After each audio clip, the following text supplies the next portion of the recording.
चुनाव आयोग मर गया है। सफेद कपड़ा जो होता है वो हमें भेंट करना पड़ेगा। मिल्कीपुर विधानसभा में हुए उपचुनाव को लेकर अखिलेश यादव का बड़ा बयान, कहा चुनाव आयोग मर गया है। वहीं दूसरी तरफ चुनाव आयोग को लेकर बड़ा सवाल वंचित बहुजन आघाड़ी के नेता प्रकाश बाला साहब अंबेडकर इन्होंने भी उठाए हैं। साथियों, जय भीम, मैं हूं इंजीनियर स्नेहा और आप देख रहे हैं नेशनल चौपाल। बता दें कि लगातार पिछले कई सालों से हम देख रहे हैं, चाहे लोकसभा का चुनाव हो चाहे विधानसभा का चुनाव हो, ईवीएम को लेकर सवाल उठ ही रहे थे कि अब अलग अलग तरीके से चुनाव प्रक्रिया जो हो रही है, वो जो होती है, उस प्रक्रिया को ही मैनिपुलेट करने का बड़ा प्रयास अलग अलग राजनीतिक दलों के माध्यम से देखा जा रहा है। सबसे बड़ी बात यह है कि सरकारी यंत्रणा का ही दुरुपयोग करके अब यह फर्जीवाड़ा हो रहा है।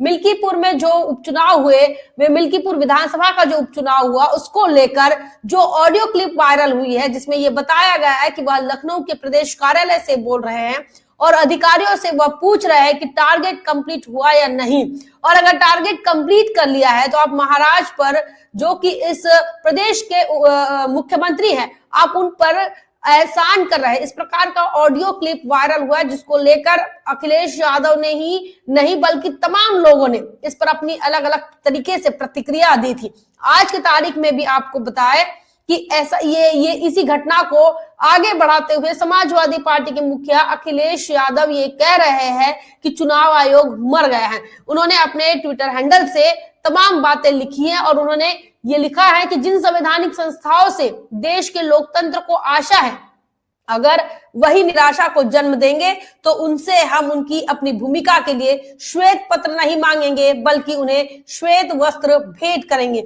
और उन्होंने एक तस्वीर भी शेयर की है अपने तमाम साथियों के साथ, वह श्वेत वस्त्र भेंट कर रहे हैं जिसे कफन कहा जाता है।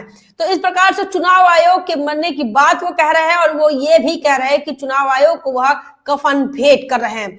इसी कड़ी में आपको बताएं कि वंचित बहुजन आघाड़ी के नेता बाला साहब प्रकाश अंबेडकर ये भी चुनाव आयोग को लेकर कई सवाल इन्होंने खड़े किए थे। उनका बड़ा सवाल ये था, बड़ा दावा उनका यह है कि 6 बजे के बाद आखिर इतना मतदान हुआ कैसे।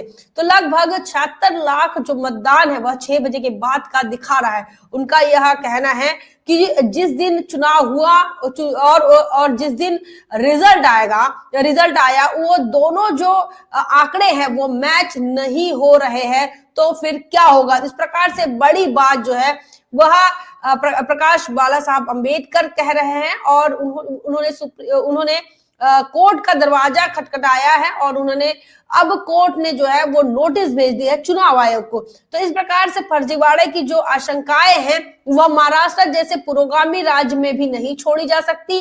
वही फर्जीवाड़े की बात जो है दिल्ली की जो हाल ही में हुई विधानसभा के चुनाव है उसको लेकर भी उस फर्जीवाड़े को हम इग्नोर नहीं कर सकते, उन तमाम घटनाओं को हम इग्नोर नहीं कर सकते हैं और उस पर ध्यान देना जरूरी है। इसी के साथ साथ आपको बताएं कि हाल ही में अखिलेश यादव भी मिल्कीपुर में हुए उपचुनाव को लेकर किस प्रकार से मैनिपुलेशन किया जा रहा है, उन तमाम बातों को लेकर लगातार जो है वह अपने सोशल मीडिया प्लेटफॉर्म से लिख रहे हैं।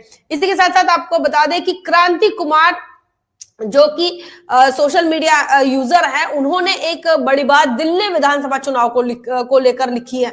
उन्होंने दिल्ली विधानसभा के एग्जिट पोल अपने मर्जी से बनाया है। जिस प्रकार से अलग अलग तरीकों से एग्जिट पोल हमने आपको कल बताया कि कैसे दिल्ली के चुनाव को लेकर जैसे एग्जिट पोल सामने आए और अलग अलग सर्वे एजेंसियों ने अपने अपने पोल जारी किए, जिसमें अक्सर आप देखें तो लगभग 80% जो सर्वे है, 80% जो एजेंसियां है वो ये कह रही है कि दिल्ली के अंदर भारतीय जनता पार्टी सरकार बनाएगी और लगभग 35 से 40 या फिर 40 से 50 सीटें जो है वो बीजेपी के खाते में दिखा रही हैं और बाकी के जो दूसरे नंबर पर वो आम आदमी पार्टी को दिखा रही है, कांग्रेस का सुपड़ा साफ या फिर कहीं पर एक दो सीटें दे रही हैं।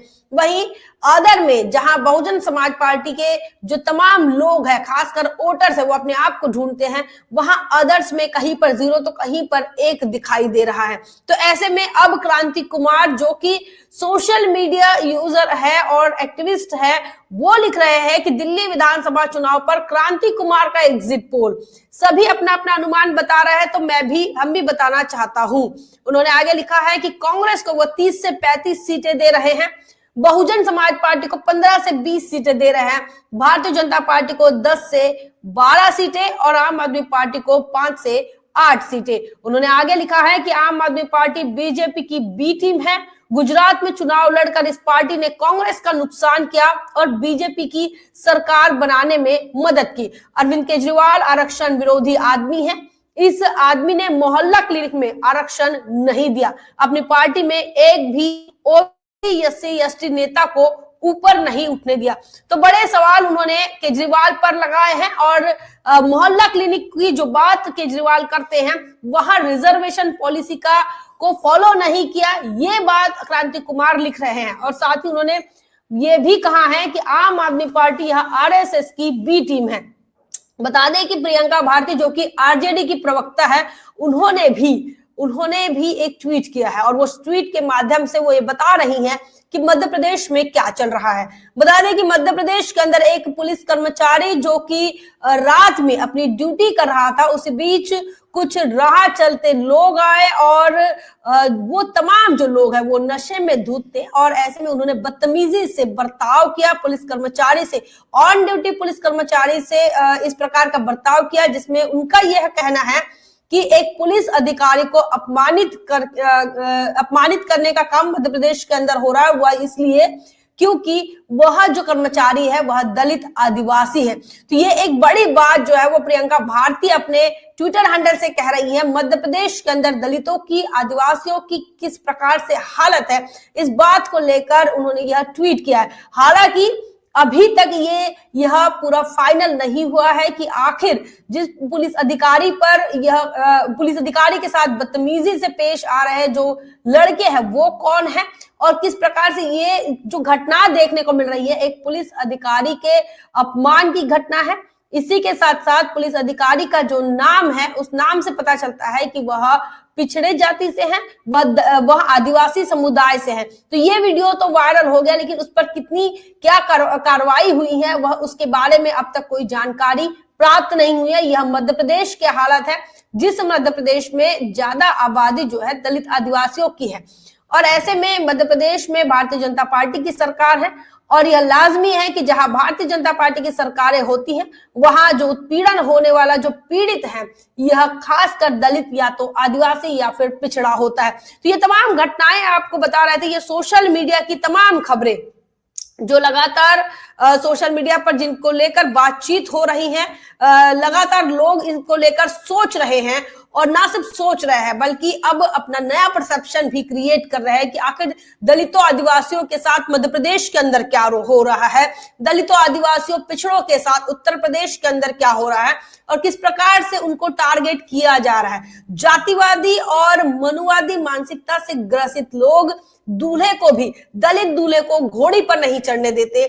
जातिवादी और मनुवादी मानसिकता के लोग दलितों की बहन बेटियों की इज्जत नहीं करते, बल्कि अयोध्या का सारा मामला एक बार आंखों के सामने आ जाता है। ऐसी ही घटना बस्ती में देखने को मिलती है, फैजाबाद में देखने को मिलती है, गोरखपुर में देखने को मिलती है और ऐसी कई घटना हमने इतिहास में देखी है, चाहे वो हाथरस का मामला हो, चाहे वह इंदर मेघवाल और जितेंद्र मेघवाल का मामला हो। तो इस प्रकार से जातिवादी घटनाएं, जातिवादी घृणा से निर्माण होने वाली तमाम घटनाएं जो है वह देश के अंदर चरम सीमा पर है और खासकर वहां जहां जहां सांप्रदायिक ताकतें मजबूत है। और ऐसे में बहुजन समाज पार्टी की तरफ से लगातार जो है आप उत्तर प्रदेश में देखिए तो विश्वनाथ पाल यह बात कर रहे हैं और सवाल खड़े कर रहे हैं। वहीं आपको महाराष्ट्र में बताया तो प्रकाश अंबेडकर भी जो फर्जीवाड़ा लोकतंत्र के साथ जो खिलवाड़ हो रहा है उसको लेकर बात कर रहे हैं। वहीं आपको बताएं आंध्र प्रदेश के अंदर, आंध्र प्रदेश में भी बहुजन समाज पार्टी जो है वह मजबूती के साथ देखने को मिली है। आपको बता दें कि अभी जो तंबलापल्ली विधानसभा है उनकी तस्वीरें ये देखिए, ये तस्वीरें हैं। इन तस्वीरों से साफ पता चलता है कि आंध्र प्रदेश में बहुजन समाज पार्टी जो है वो अपना कैडर मजबूत कर रही है। यहाँ पर ये बहुजन समाज पार्टी के आंध्र प्रदेश के प्रदेश उपाध्यक्ष हैं और प्रदेश उपाध्यक्ष इनके उपस्थिति में यह कार्यक्रम आयोजित किया गया था। यह विधानसभा क्षेत्र की बैठक आयोजित की गई थी जहां पर यह जो भीड़ है वह देखी जा रही है।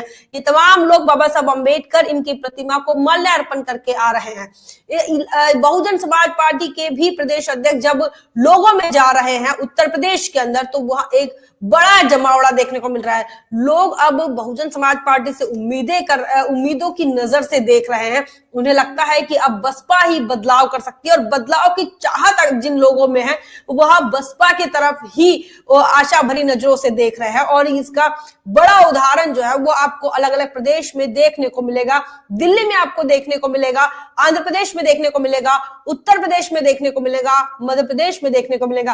तमाम घटनाओं को लेकर आपका क्या क्या सोचना है, क्या कुछ मानना है, कमेंट सेक्शन में जरूर लिखिए। बने रहे नेशनल चौपाल पर, तब तक के लिए जय भीम, जय भारत।